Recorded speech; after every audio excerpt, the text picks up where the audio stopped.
ఏపీలోని ఆటో డ్రైవర్లకు సీఎం నారా చంద్రబాబు నాయుడు దసరా కానుక ప్రకటించారు. ఆటో డ్రైవర్లకు 15,000 ఆర్థిక సాయం అందించనున్నట్లు ప్రకటించారు.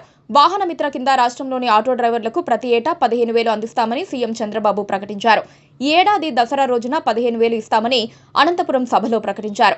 అలాగే 2.5 లక్షల ఆరోగ్య బీమా సౌకర్యం కల్పిస్తామని ప్రకటించారు. ఎన్డీఏ ప్రభుత్వం అనంతపురంలో సూపర్ 6 సూపర్ హిట్ సభను నిర్వహించింది. ఈ సభకు హాజరైన సీఎం చంద్రబాబు ఆటో డ్రైవర్ల సంక్షేమం కోసం వాహన మిత్ర కింద ఏటా 15,000 అందిస్తామని ప్రకటించారు. మరోవైపు ఏపీలో స్త్రీ శక్తి పథకంలో భాగంగా మహిళలకు ఉచిత బస్సు ప్రయాణ సదుపాయం కల్పిస్తోన్న సంగతి తెలిసిందే. ఉచిత బస్సు పథకం అమలుతో ఆర్టీసీ బస్సులలో ఆక్యుపెన్సీ పెరిగింది.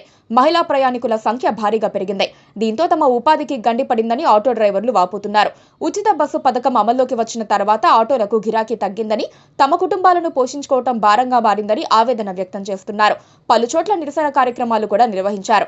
ప్రభుత్వమే తమను ఆదుకోవాలని ఆటో డ్రైవర్లు కోరుతూ వచ్చారు. ఈ నేపథ్యంలోనే సీఎం చంద్రబాబు ఈ నిర్ణయం తీసుకున్నారు. వాస్తవానికి స్త్రీ శక్తి పథకం అమల్లోకి వచ్చిన ఆగస్టు 15వ తేదీనే ఆటో డ్రైవర్లకు కూడా ఆర్థిక సాయం అందిస్తారంటూ వార్తలొచ్చాయి.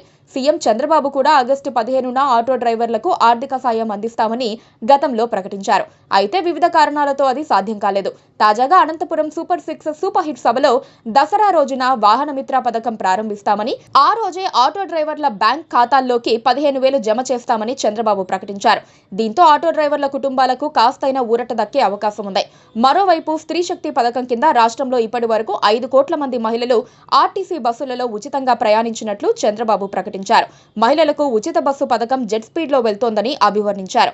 ఏపీ ప్రభుత్వం ఇచ్చిన హామీలలో తల్లికి వందనం, అన్నదాత సుఖీభవ, ఉచిత గ్యాస్ సిలిండర్లు, మహిళలకు ఉచిత బస్సు పథకం, మెగా డిఎస్సి వంటి పథకాలను అమలు చేసిన విషయాన్ని, ఆ వివరాలను చంద్రబాబు ఈ సందర్భంగా వివరించారు. Please